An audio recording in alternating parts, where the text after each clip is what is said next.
Hello everyone, welcome to another Narc Survivor live video. As you can see, by the seaside again today, or from what you can see, because it is quite dark. Let me show you from the other side.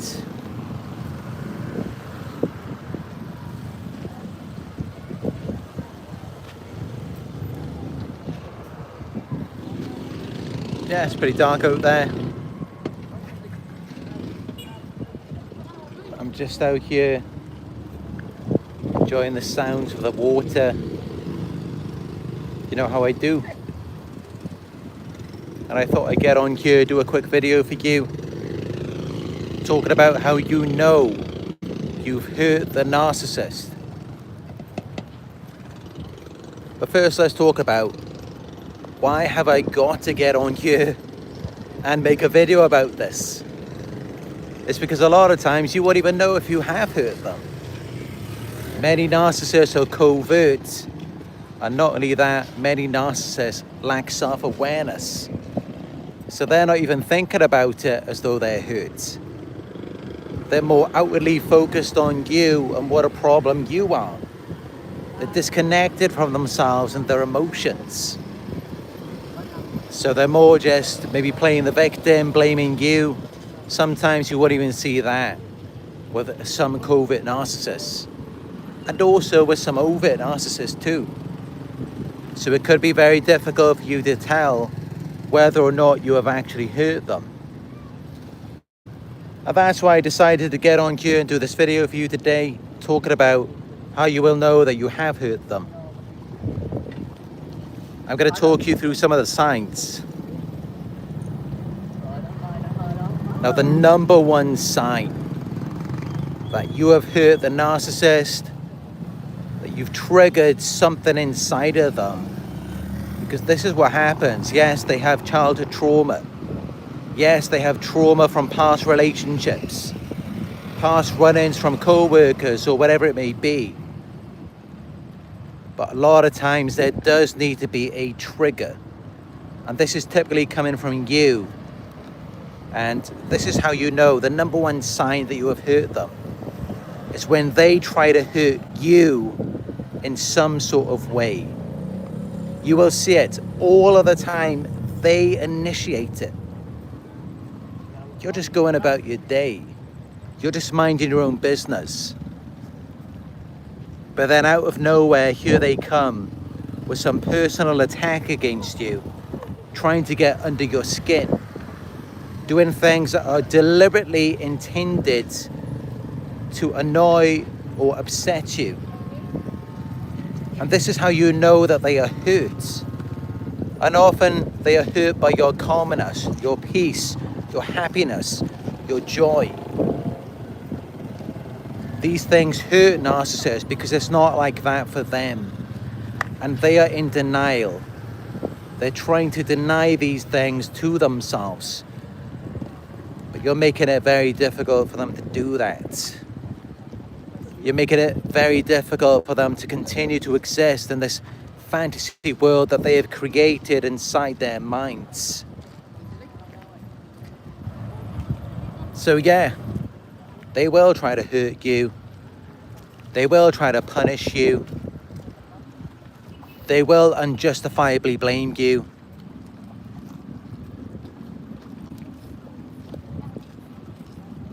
And they will withhold things from you. This is a big thing that you will see with narcissists. It's a very common narcissistic behavior. Is that they will withhold their love and affection. I'd often withhold sex from you as well because they're getting it from the new supply now.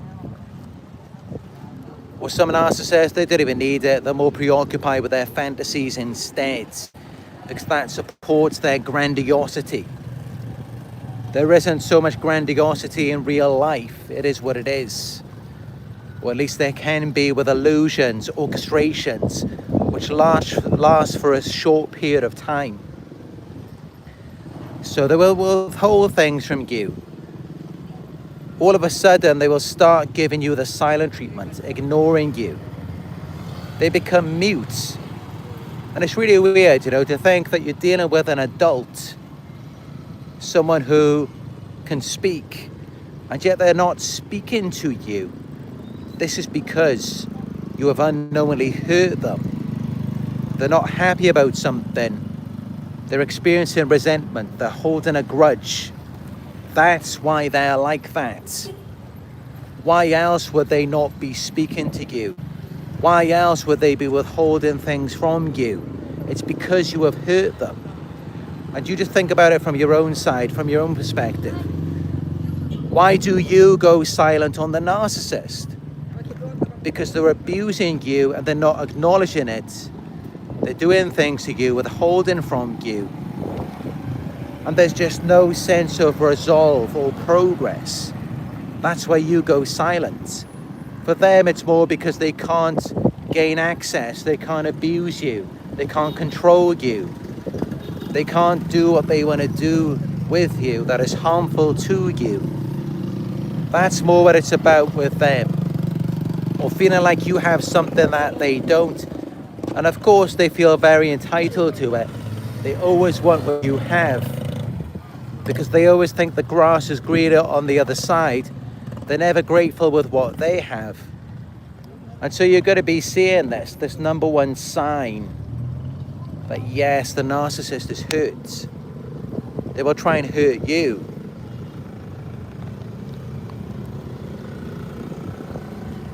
They will act like they're so innocent, so happy, unaware even. It's exactly what they do. They walk around like they're completely oblivious. Like there's nothing going on with them. They're fine. But think about it.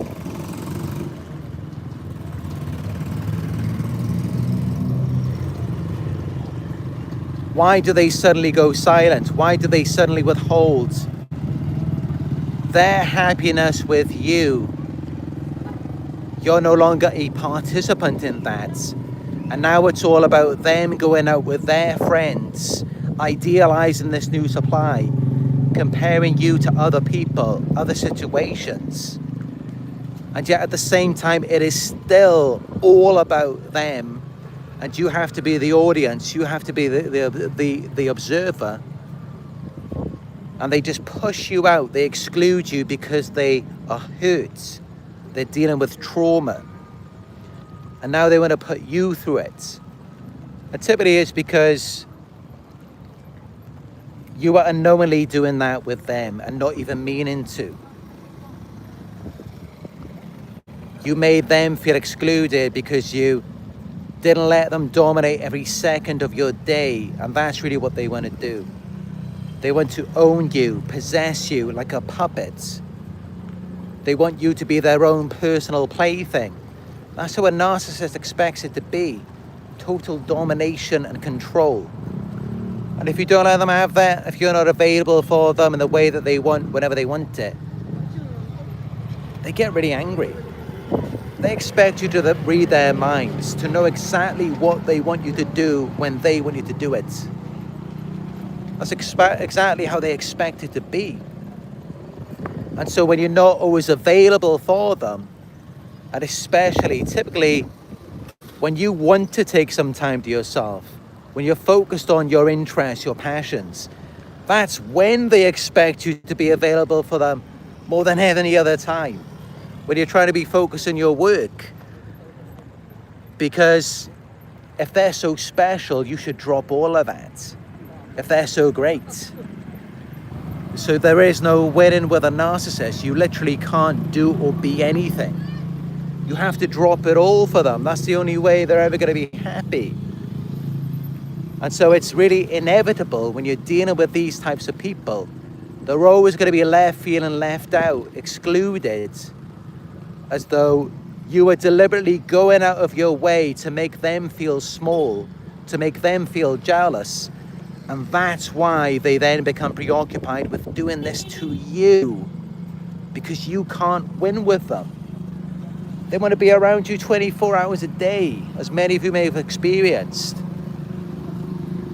They are really suffocating to the point where you just get sick. You can't stand it anymore. You just don't want to be around them. They become very anxious.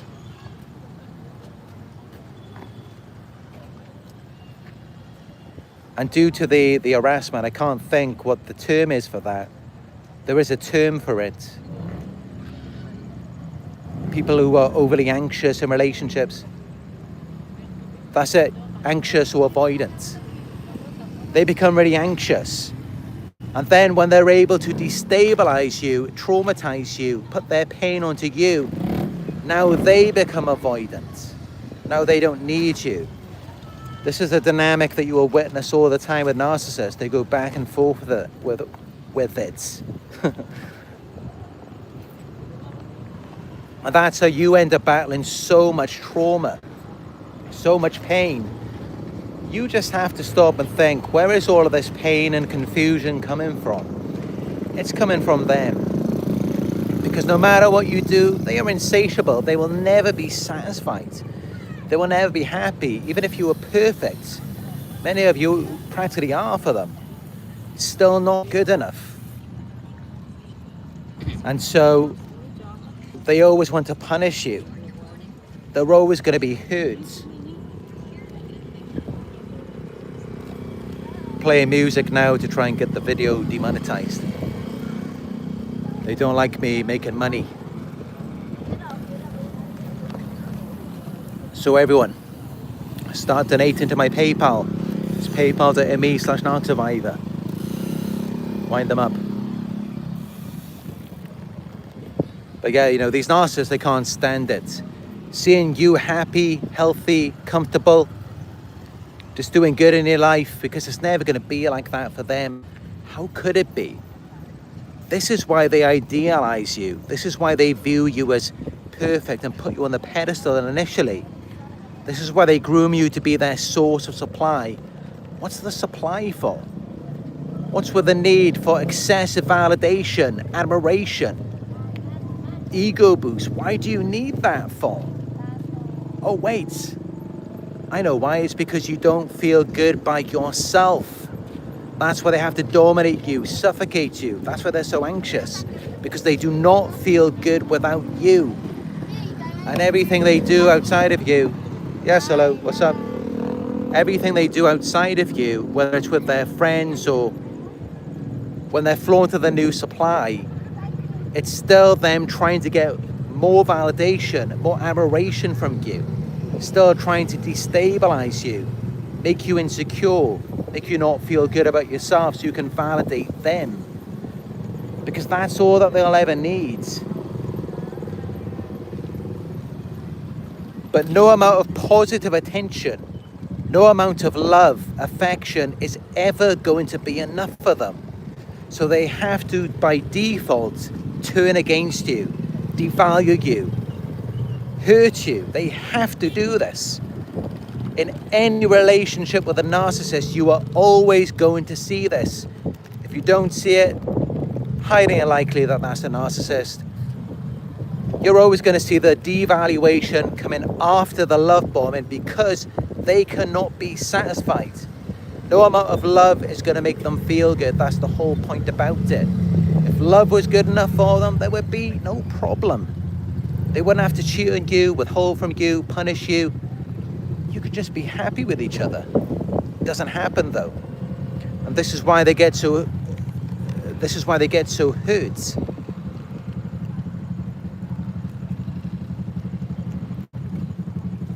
Another sign that you have hurt the narcissist is when they try to take from you. Why do you think they're taken from you? It's because they're being negative. They're taken from you because they're lacking within themselves. They're deficient. They're experiencing pain, hurt. So they take from you because they see that you feel better than they do. So they take from you to make themselves feel better, to try and level the playing field. It's because they feel inadequate. And when a person feels inadequate, what do? They idealize people or things. They prop them up on a pedestal. This is going to be my savior. This is going to make me feel better. This is going to elevate me. These are all of the signs of someone who's really battling deep depression, anxiety, pain, trauma. These are most definitely not the signs of someone who is happy. These are the signs of someone who is deeply hurt. And especially, moving on to the third sign, when they idealize another person. Because you will see, not only are they idealizing them, they have to flaunt it as well. They have to make sure that you see, you know about everything. They have to reveal it all to you. And think, why do they have to do that? Why can't you just be on your own with what you have and enjoy it if it's so good? It's because, again, they can't be satisfied. And why can't they be satisfied? Because they can't experience connection. And why can't they experience connection? Because they have so much trauma, so much damage. Just like a car, if it's damaged, you can't drive it. It's not going to function properly. This is why the narcissist can't function properly, because they're so deeply traumatized. And that's why they have to flaunt things to you. That's why they have to brag and boast about it. What are they doing when they're doing that? They're exaggerating it, blowing it out of proportion, making it bigger, larger than what it actually is. And you are supporting that when they're flaunting this to you, because whether you realize it or not, we got to admit it, we got to accept it, you agree with it. And that's why they flaunt it to you, because you're giving it validation. They're exaggerating it and they're presenting it to you, acting like, yeah, we're so happy, we're having so much fun, and you're not, you're missing out. And at some level, you agree with it. You agree, yes, what they have now, it's something ideal. They are happy. I'm the one who's miserable. I'm the one who's lonely now. You agree with it at some level. So that's why they flaunt it to you, because you validate it. But here's the thing. Your emotions have nothing to do with reality. It's all what you feel. And why do you feel that way? To begin with, it's because of what they've done to you. And why do they do those things to you? Because they didn't feel good. It may look like they feel good now. It's just supply. It's never going to sustain them. You couldn't sustain them. They're insatiable. No one will ever be able to fulfill them. So, yeah, they're hurt. I'm telling you, that is a very hurt person who's flaunting things to you. And even if they're not flaunting anything, even if you don't see anything from them, even if they're silent, ghosting you, here's the thing, right? They treated you a certain way, deliberately, intentionally. They were uncaring towards you. They left you in a certain state, a certain condition, and they just ran off and forgot about you, idealizing something else. Let me tell you this, right? No happy person in the world is ever going to do that. It's never going to happen. A person who is happy, a person who has an abundance of joy, positive emotions, overflowing, naturally by default, they're going to want to share that with people. And so they would have wanted to have lifted you up. They couldn't have left you in that state. These are all signs of a miserable, traumatized person. Pretty much, like I said with the first point, anything they do to you, where they hurt you, and they lack consideration for you, or they just neglect you and they're unaware, they don't even see it, like it's the case with some narcissists, it's because they're so hurt, they're so traumatized, they can't see it. They can't see beyond their own pain. Their trauma affects their perception of things. And when they're going off being grandiose, living in a fantasy, that's all trauma-based as well. What do you need the fantasy for? What's wrong with the reality? What's wrong with just being real? It's because They're traumatized by a reality, but the reality of who they really are. Deep down, they feel inadequate. And not only that, because of their insatiable desires, they know, deep down they know that nothing can really make them happy. And that's why they try and hype it up. They idealize things, exaggerate it. Because they know the real deal of what that thing actually is never going to satisfy them. They know that.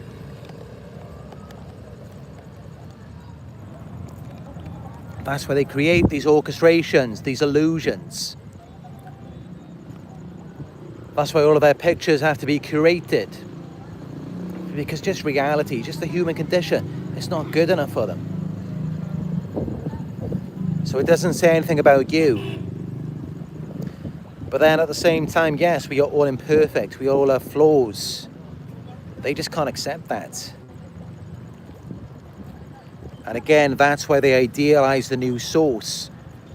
To try and make themselves feel more perfect, because they had to devalue you to make themselves feel better.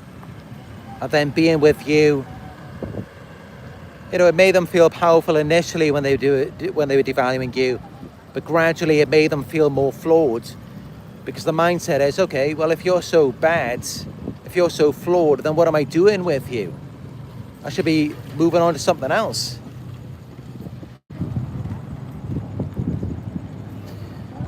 But yeah, you will see this. They will become more and more disagreeable, oppositional, antisocial, not wanting to socialize with you anymore. And you're thinking it's something to do with you? No.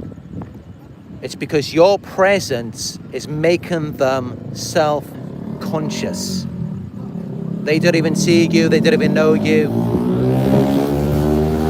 When was the last time they actually sat down and had a conversation with you? It's because your presence makes them feel more self-conscious by association, by proxy. That's what's really going on. And of course it would, because they've groomed you, conditioned you, projected all of these horrible things that they disown about themselves onto you. And so what's really happening is they're getting a reflection of themselves that they do not like. Like I always say, they're not running from you. They're running from themselves. And that's who you see their fantasy into the idealization with someone else. Because now they're perfect now. Black or white. With you, they were flawed.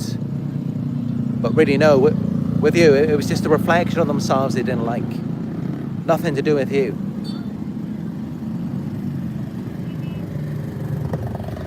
And this is why you give it a certain amount of time. And many times they do begin to re-idealize you. They do want to come back. If they don't come back, many reasons why they wouldn't come back. Watch my other videos for that. But if they don't come back, they stalk you. They obsess over you. Often for years, even for the rest of their lives. Because you are them. You're not really them, of course. But you're a reflection of them that they threw away onto you, that they disowned. This is what happens, when they devalue you, when they have this black and white mentality, they look down on you. They've got to get validation from you, and they have a sense of superiority over you. They're putting their more accurate depiction, reflection of themselves in you. It's a projection. They feel ugly, they call you ugly.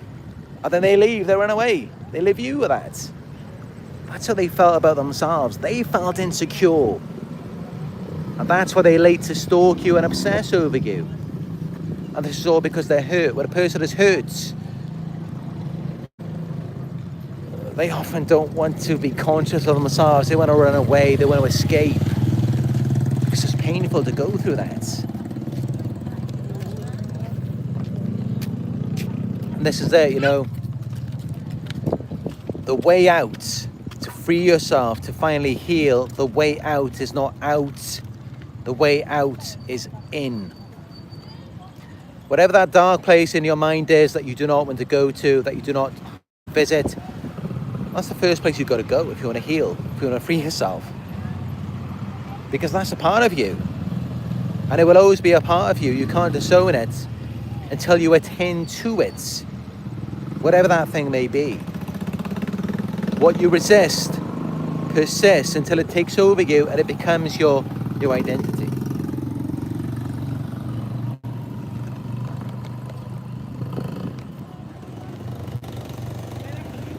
That's a big part of it for us. It's a big part of it for us because we were manipulated, groomed, devalued, and what this all comes down to,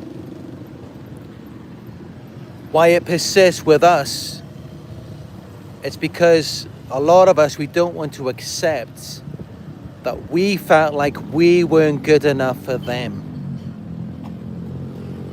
We weren't attractive, desirable enough, successful enough. We weren't what they wanted us to be.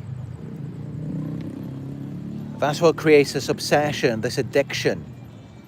It all stems from feelings of inadequacy. That's what causes it to persist. How do you get out of this? In some ways, yes, you do treat it emotionally. You do go into the feelings. You do experience that, process it. But then you take a step back and really analyze it logically. Think about who this person is. Think about what they did to you, how they treated you. Why would you care if you're good enough for them? Why does it matter? And that's just it. The only reason you care about if you were good enough for them, why you obsess over that, is because you still are holding on to the false self. You're experiencing dissonance. So you need to resolve that dissonance. That's how you let go. That's how you stop ruminating, over-analyzing, overthinking.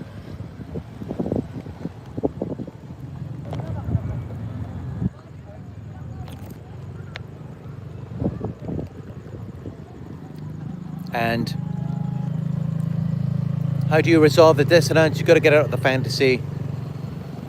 Stop thinking in terms of all or nothing, perfect or flawed. You're still in the fantasy. You're still not connected to reality when you're doing that. You're dissociating.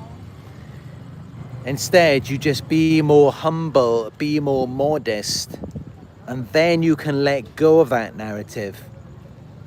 And just recognize, they're just one of 8 billion people in the world. It's not a big deal. Recognize that you will outgrow them. When you come back to yourself, when you work on yourself, you will outgrow them. You will leave them behind. Again, the way out is in. It's not anything that you have to deal with them. It's all happening inside of you.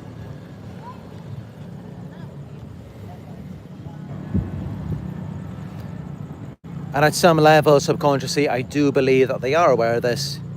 This is why they undermine you. They come back to sabotage you. Even if that is coming back with a love bomb, and that's still a form of sabotage, holding you back. Because they're not growing, they're not moving on. And sometimes they pretend to mimic your growth, to pull you back in, to make you think that you're just like them. But yeah, they're not growing, they're not healing. They're not doing the work. They never will. They're never going to change. The only thing they're ever going to work on is the manipulation, getting reactions, the fantasy, fueling their sense of grandiosity. That's all they're ever going to be preoccupied with. So, yeah, this is how you know they're hurts. You know they're hurts by the grandiosity. Because why have you got to be so big? Why can't you be humble? And that's not to say, if you've actually put in the work to become something, and, if it is more balanced and you are focused on giving to other people, it's reciprocal. It's not all about greed and just about yourself. That's different, of course. With narcissists, it's just about their image, and they will do anything to inflate it, anything to feel important. So that's a completely different story. What I'm talking about is the delusion of grandiosity. And this isn't just role play. No, they really believe it. It's become a part of who they are when they interact with people. They lie to you, they future fake. Why have they got to do that? And, why do they idealize other people too?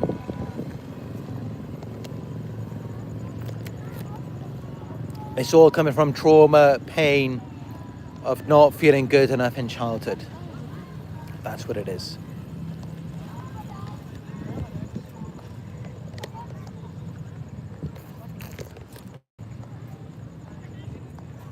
This is why they're so deceptive. This is why they're never honest, because to be honest is to experience the pain, the trauma. That's what they want to run away from. They want to get away from that. But yeah.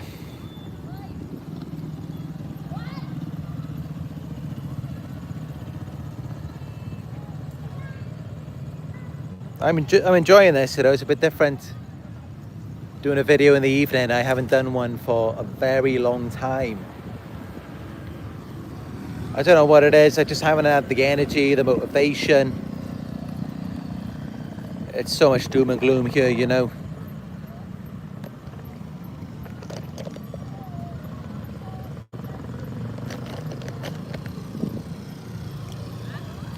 But it feels good, I'm glad I got on here tonight. Came up by the sea here. And sharing this information with you. Giving you some ideas, giving you some things to think about. And we may never know exactly what happens at childhoods. There's a lot of debates, right? There's a lot of disagreements on this. And I'm not saying that I'm the expert on this particular topic. But I have a pretty good idea. Let's not forget, I have been researching this now every day. Coming up to 8 years. So, few people have been so deeply invested in the topic of narcissism as much as I have. And the truth is, right, they were made to feel not good enough in childhood. They were made to feel insecure. And at the same time, simultaneously, as we always see in every family dynamic, relationship dynamic, when narcissists are involved, someone else in that family dynamic, I suspect that it was a sibling, if they have siblings. If not, it could have been another child outside of the family. It was someone, okay? Someone else was idealized, propped up on a pedestal. And the narcissistic parent was like, this is the ideal. This is the perfect child. The narcissist was compared to them. Often, the narcissist can be the golden child. But let's not forget as well that they can become the golden child later in life. Not always at the very beginning. Or they could be the golden child at the beginning and then something else later on. So it switches, the roles change all the time. Narcissists idealize and devalue people all the time, so it's very complex.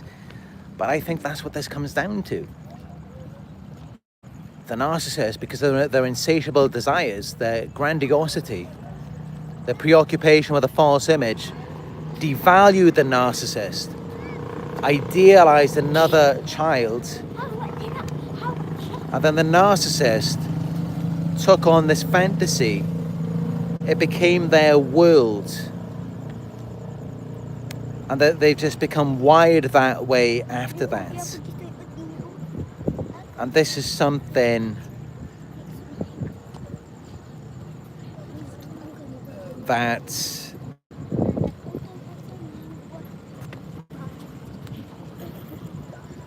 probably can't be changed.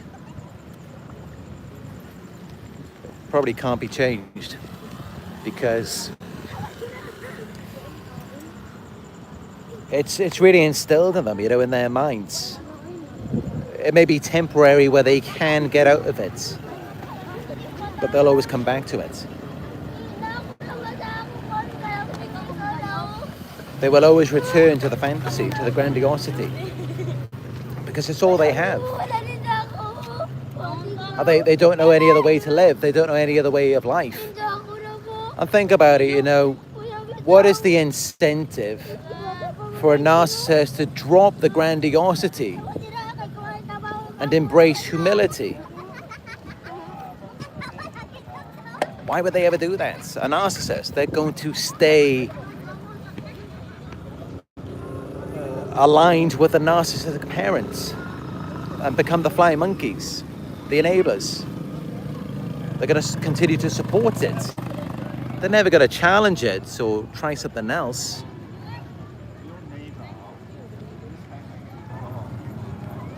And so they're going to continue that way, operating from their own pain. And that's why, I mean, just look at the whole dynamic. Look what's good. Look what's going on with them. It's like you just can't even be you. You can't even express yourself. You just can't even move. And as for them, they have to be all-consuming. They have to have everything. You can't have anything. You have to be made small. Because they never healed. They never moved on. They never will. And for you, it was more about connection. It was more about coming together. You couldn't have that with them. Because they are insatiable and they will never be satisfied. They will always be hurt. They will always be hurt by you as the empath because you need so little to be happy. You experience peace so easily and effortlessly. They're always going to be hurt by you.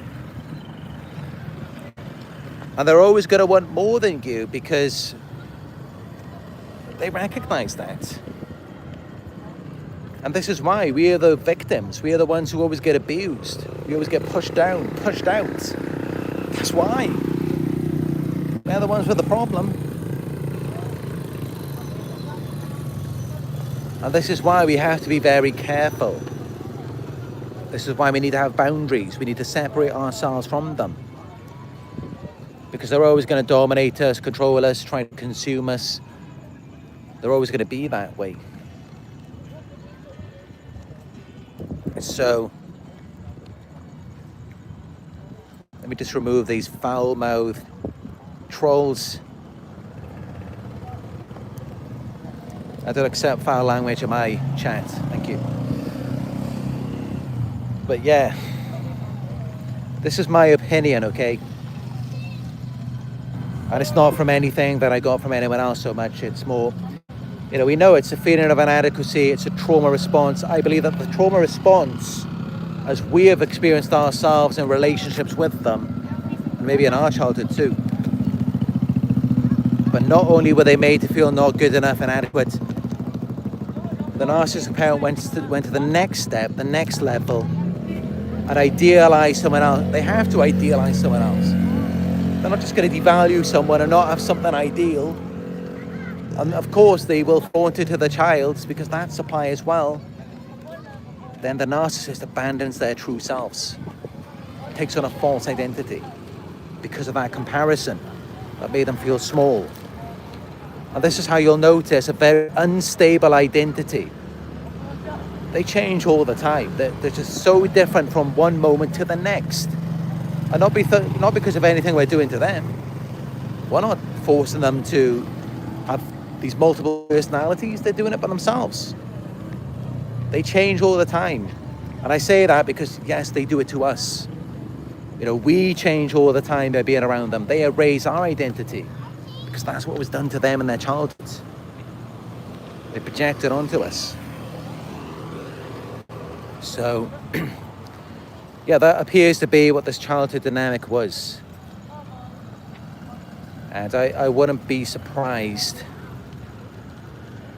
And it makes a lot of sense, right? They idealized us. We are at a subconscious level, right? Maybe not always a physical representation. Let's call it an emotional representation of what they were compared to in childhood. What they were taught is ideal. We are the representation of that. That's where they go off and they take on our identity. They steal from us, give us nothing back, to turn the new supply into us. We are this representation of who they abandon themselves to try and be in childhood. Of course, that's where the perfect missing piece to complement the false self. So yeah, it all comes back to childhood, and that's why they're very childlike and immature with us. Like, it's kind of like the analogy I mentioned in one of my first videos. A child building a sandcastle on the beach, the other child gets envious, comes along and just kicks it down, stamps all over it, because they can't build one like that. Or two children, one child playing with a toy, the other child snatches it. If they can't snatch it and take it, then they'll just break it, so no one can have it. This is why you experience loss, grief, misfortune around them. Because you are everything they ever wanted to be, at emotional, psychological level. Not always physically, it's just the wiring in their brains. So, I think that's what this is. This is why they're always so hurt. Because it's taken them back to childhood. They're experiencing emotional flashbacks. So that's how I make sense of it after 8 years of research and experience, of course. And I will say, a lot of this experience comes from my personal experience. What's been done to me and how my personality has been pulled inside out. And it's like I'm forced to become something that I'm not. Of course, I learn from that as well. Afterwards, because when you're in the fog, you don't realize what's happening. But remember, it's all projection. They do this to us because it was done to them. It's what they're experiencing. But I'd love to know your thoughts on this. Let me know down below what you think about what I've said here. Deep talk tonight. Let me know what you think, what happened to them. Why are they always so hurt? Why are they always flaunting, devaluing? Why do they have to do all of these things? Why aren't they happy with themselves? Drop it down below. Let's talk about it. If you're new here, subscribe. Hit the notification bell so that you will be notified when I go live again. Give the video a thumbs up. 73 live viewers, only 17 thumbs ups. Let's work together to get this video out there. And you can check out my daily blog posts and book a one-on-one with me by going to my website. It's narcsurvivor.co.uk. And also, I am on TikTok and Instagram. It's Narc Survivor Coaching. And also, check out the Facebook group. There's new videos on there every day. It's called Narc Survivor. So yeah, that's it for this one. Down by the sea. Thank you all for joining me. I appreciate your support. And as always, I look forward to speaking with you in another live video very soon.